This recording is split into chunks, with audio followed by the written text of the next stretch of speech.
Hello, my name is Katie Sutton, and I'm an Intel Fusion Specialist at Intel 471. I'm excited to be here today, and I appreciate you taking time to log in and learn about Know Your Customer fraud and the current trends we're seeing in the threat landscape. In light of the advances in AI, it is a wild world out there, and there's a lot of speculation on how deepfakes and AI-enhanced techniques are going to impact the KYC process.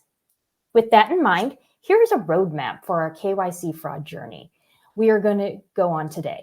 Our goal is to lay out a baseline of KYC-related terminology and then talk about why someone might want to fraudulently bypass KYC restrictions. Then we'll give a general overview of what tools, techniques, and services we're seeing offered on the underground. Our hope is that this will provide you with an understanding of the current state of KYC fraud and offer insight into what you can do to protect yourself and your business. So we're going to start with the basics because there's a lot of overlapping terminology that gets interchanged quite frequently and sometimes even by the threat actors themselves. It can be confusing, so we're going to start with Know Your Customer or KYC itself. KYC is a set of guidelines that financial institutions and businesses, including some cryptocurrency companies, follow to verify who they are doing business with and to ensure those customers are acting in a legal manner. The main goal is to prevent money laundering, terrorist financing, and corruption, but I would add theft and fraud to that list as well. As illegal activity has grown, KYC policies and regulations have grown as well. Also, as the definition of financial institutions have grown, the number of businesses that are required to conduct KYC has grown too. Think crypto and neobanks. As a result, KYC checks now come in a variety of forms, and the levels of checks required for customers to do business differ between individuals and organizations. There are three primary components of KYC we're going to introduce them all today. The first is Customer Identification Program, or CIP. CIP simply means that the financial institution has to verify that customers are who they say they are and that they're being truthful about their business activities and partners. In this day and age, we should also add that the banks also need to verify that the customer is a human. The CIP component typically focuses on the initial verification when the customer starts their relationship with the financial institution or business entity. In other words, when they open their account.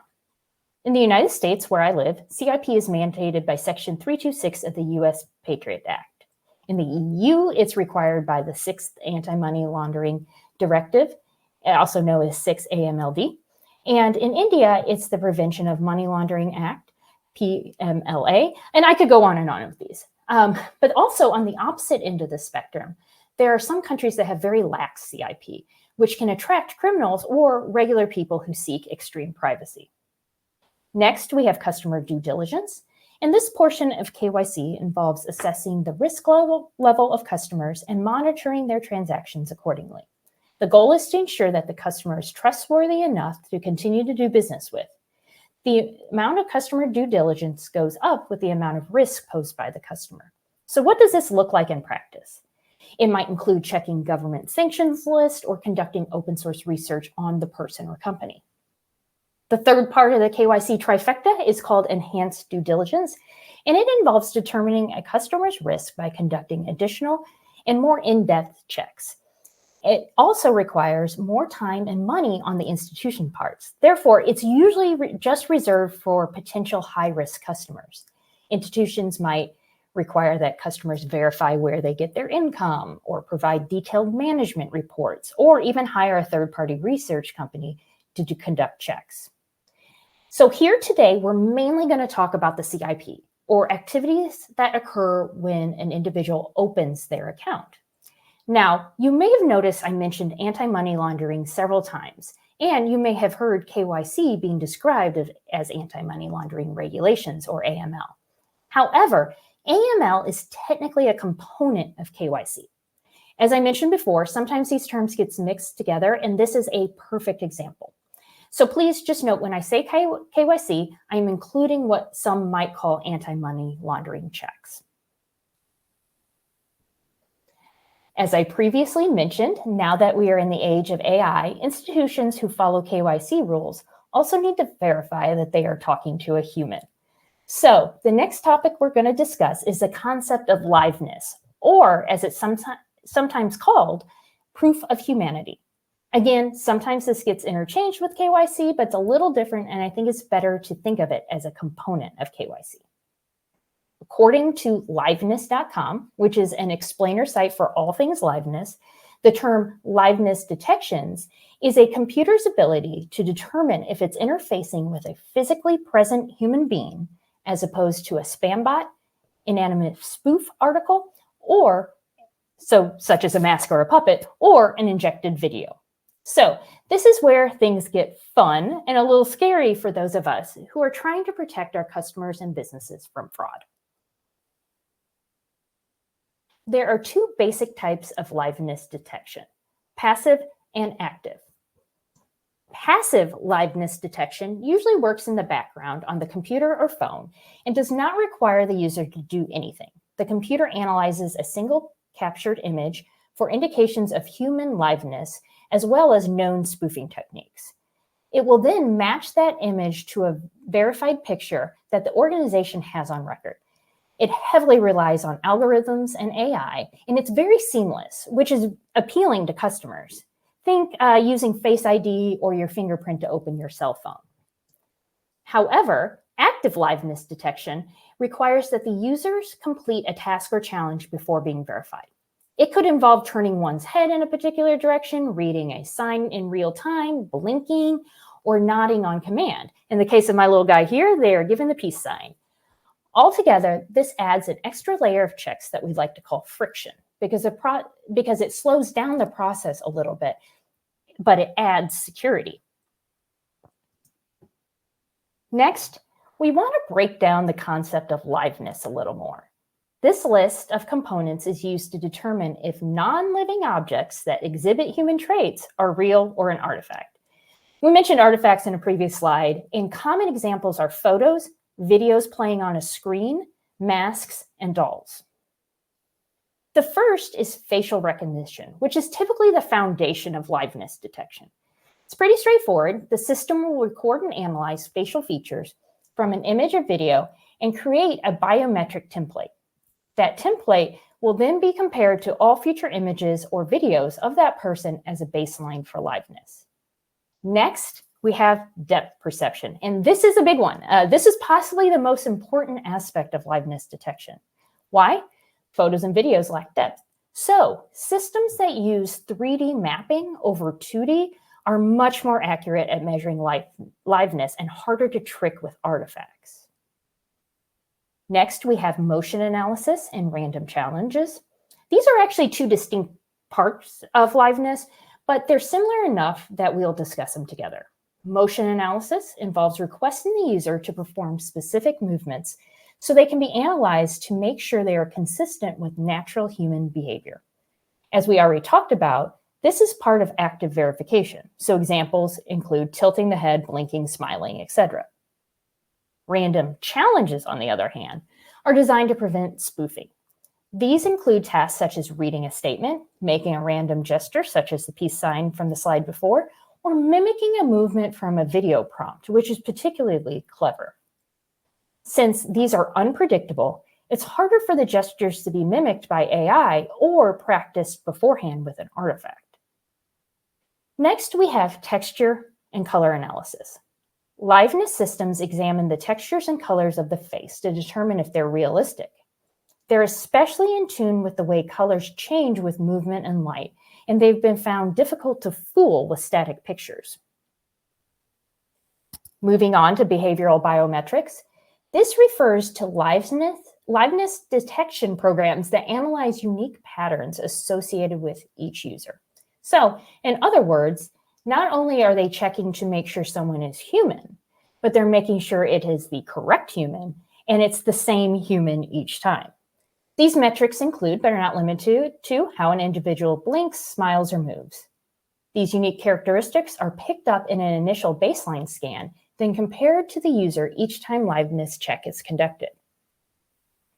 Lastly, in order to make sure the person is alive and real, all of this is done in real time to give immediate feedback during the verification process.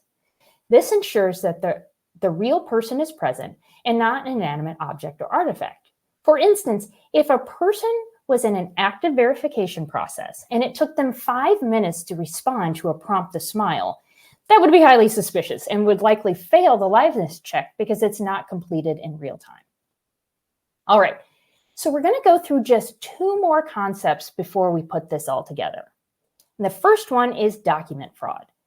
This is fairly straightforward, but in the KYC fraud realm, we're talking about actors who will alter documents to match a photo or vice versa to pass verification checks. Many actors claim to use AI in this process, but it's not clear how many actually use it or are still using traditional methods. I suspect that the number using AI will grow rapidly as open source tools become more widely available. One of the primary concerns from security researchers is that AI will help threat actors produce quality fraudulent documents at scale. Next, we have mules. And no, it's not this type of mule, but it was the only graphic I could find. The human kind of mule, or money mules, are nothing new and have been used for years to move money, open accounts under false pretense, and then conduct cash-out schemes. In this context, mules are used to bypass KYC by offering their IDs, images, and likeness to pass all sorts of verification checks. So we'll give this little guy some sly-looking sunglasses. Sometimes these mules are distinguished from regular mules by referring to them as synthetic mules. We see threat actors claim to have hundreds of mules that they can have take videos in different clothing and at different angles. According to research by the leading fraud prevention company, between 1% and 3% of the profiles at any given financial institution are likely synthetic accounts, and many are opened with the help of mules. Now, it should be noted that often threat actors offer both of these services to meet customer needs. So, for lack of a better term, you can think of it as bundling your KYC fraud tools. For instance, an actor may offer a fake ID with PII from the buyer, but then the image of a mule. For extra money, that mule can make a video for liveness verification. Really, it's whatever the customer needs. Okay, I hope you're still with me. I know that was a lot, but it really lays the foundation for how this all works. So, why would someone want to bypass KYC? One reason is to bypass age restrictions. For example, there is no limit on owning age limit on owning cryptocurrency, but the major exchanges require users to be 18 years old. So if an underage person is interested in getting into crypto on one of the more reputable exchanges, they're going to have to get past KYC. 18 is also the typical age to join dating sites and access adult content. Thus, anyone wanting to use these services while underage might have an interest in using these underground KYC bypass services. Here in the United States, several states, most recently Texas, passed regulations requiring adult content sites to verify the age of its users. Texas's law is still in litigation, but it's looking like they will need to implement some sort of KYC system to operate in the state. Time will only tell how stringent it will be. Another reason for buyers to seek out KYC fraud services is to unlock crypto accounts. When an actor's account gets frozen or they are trying to get into a stolen account, they usually have to go through the KYC process. The actor offering their bypass services will sometimes charge a percentage of the balance of the account. For instance, an actor might charge 30% of the balance, which, depending on the account, could be a really nice payday for these actors. Lastly, actors use these services to open new accounts with financial institutions or crypto exchanges for good old-fashioned fraud. There have been several news stories about actors using AI for this purpose as well. For instance, in August 2023, a group of 6 individuals were arrested in Hong Kong in connection to a loan scam that used artificial intelligence to generate images to deceive financial institutions. There are probably several more categories of this activity, but these are what we see most often and wanted to share with you today. Now for the really interesting stuff. So, what is actually being offered on the underground? At a high level, I'm going to run through some common TTPs from actors who offer these services, especially the ones claiming to use AI. Our hope is that by bringing these to your attention, it can help you better understand the scope of the current threat. First, we have actors offering to use AI to make documents, photos, and deepfake videos to bypass KYC checks. This is probably what we hear most about in the media. We see a lot of actors offering selfie and driver's license combos. These are used in situations where KYC just requires the individual opening an account to take a selfie holding their driver's license or other photo ID. The actor will alter either the selfie to match the face on the ID or vice versa. The video version of this technique comes in a variety of forms. For example, actors offer a face swap technique in which the actor will put a person's face on a body in the video, on a new body in the video. I am sure you've seen these, and if not, search for face swap in YouTube and prepare to lose an hour of your life. We're also seeing voice swap techniques where the actor will offer to modify a recorded or live voice to mimic the voice characteristics of another person. Actors will also offer lip syncing to match the movements of a person's lips in a video to a pre-recorded audio. Some actors will offer lessons or tutorials on how to make videos that pass KYC. This provides actors another way to monetize their work. In today's terms, these actors have multiple income streams. Lastly, we often see actors who don't necessarily offer deepfake or document fraud services, but talk shop about the techniques and tools. We often see discussions on which open source tools are easiest to use and which make the best KYC videos. You can find these discussions on plenty of open source platforms as well. It's not just the cyber underground. Now, returning to mules, we see actors who offer access to a group of mules who can assist in bypassing KYC. These actors are often called mule herders and will offer mules to open crypto accounts under false names in countries where KYC requirements are not as stringent. Another twist on these services involves a buyer providing stolen PII that they want used to open an account, and the mule herder will provide a photo or pre-recorded video with mules to complete the KYC package. Now, more on a technical side, we're seeing actors offering tools and techniques involving video injection and camera emulators. In these attacks, actors will bypass the charged coupled device, CCD, of a camera to inject pre-recorded content, such as a deepfake or face swap video.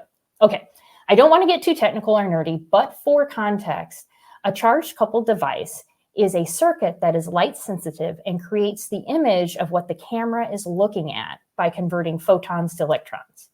A sensor then breaks that image elements into pixels. So I hope that makes sense. I apologize for throwing electrical engineering into a cyber presentation, but back to fraudsters. The actors bypass the CCD, so when the person committing the fraud turns on the camera to shoot a video, the camera is using the injected deepfake instead of the live video that would be produced by regular filming. It makes it appear as if the pre-recorded video is live and in real time, thus fooling the real-time analysis portion of liveness verification that we talked about a few slides ago.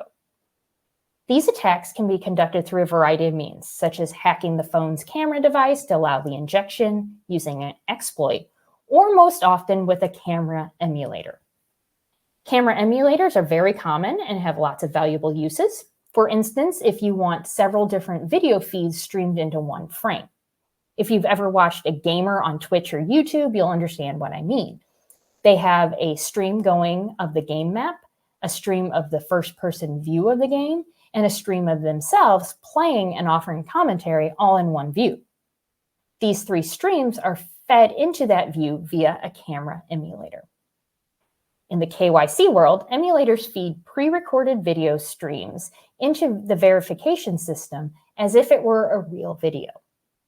Another variation of this scheme is to inject a pre-recorded video via the emulator, and the fraudster wanting to bypass KYC will capture a snapshot of an identifiable face in the video and then use that for the selfie portion of KYC. That way, they know they have a selfie and a video that match. As with other deepfake techniques, emulators are not just discussed on the underground. You can find dozens, if not hundreds, of YouTube videos on social media with tips and tricks on how to make the best KYC videos possible. Lastly, some actors indicate that social media filters can be used to mimic motion in a video and bypass KYC. This technique is not one I consider particularly reliable, but it does come up frequently enough that I thought I would mention it here. So, what can we do about all this? Let's look at this from two different angles. We will start with technology solutions. There are a host of deepfake detection applications available for businesses and consumers. This technology focuses on the components of authentication and liveness that we discussed previously in the presentation. They will also detect injected videos. Ironically, they use AI to train their detection tools. So like everything these days, it's a race to see who can stay a step ahead. Also, when choosing a third-party application to assist with your KYC verification, be sure to weigh the pros and cons of a quick user experience with the level of liveness checks you need for the job. For instance, your customers might be annoyed it takes a few extra seconds to nod their head or read a prompt, but it might be worth it for the increased security that comes with motion analysis and random challenges. I also encourage you to investigate applications that use 3D scanning for facial recognition. Many industry tests show that applications using 2D scanning are easily fooled by deepfakes. Lastly, several KYC applications have spoof bounty programs that work much like a bug bounty program. They encourage people to find a way to bypass their system, and then the company pays them for their methods and builds protections against their techniques. Like any good bug bounty program, the spoof bounty program generally makes for a stronger application. Moving to the human component, and I know you hear this about everything, but education is key. Understanding the key concepts and components of KYC fraud and educating your employees about what is possible is super important. But you all know this because you're here. Second is to stay up to date with new trends. This space is changing and shifting almost on a daily basis. It's important to stay on top of what actors are doing to beat KYC. Keep an eye on industry blogs and anti-fraud organizations for new schemes and new detection tools. Also, we encourage you to keep in tune with what actors are offering on the underground, and that is where we can help. Please reach out to Intel 471 or myself if you have any questions or want to learn about what we have to offer. Now I'm going to open up for questions, and as always, I talked a little longer than I expected, so I'm not sure how many questions we'll get to answer today. So give me just a second and let me check. Okay, this is a great one. Do actors usually offer general KYC bypass solutions, or are they specific to a particular application? So we see both.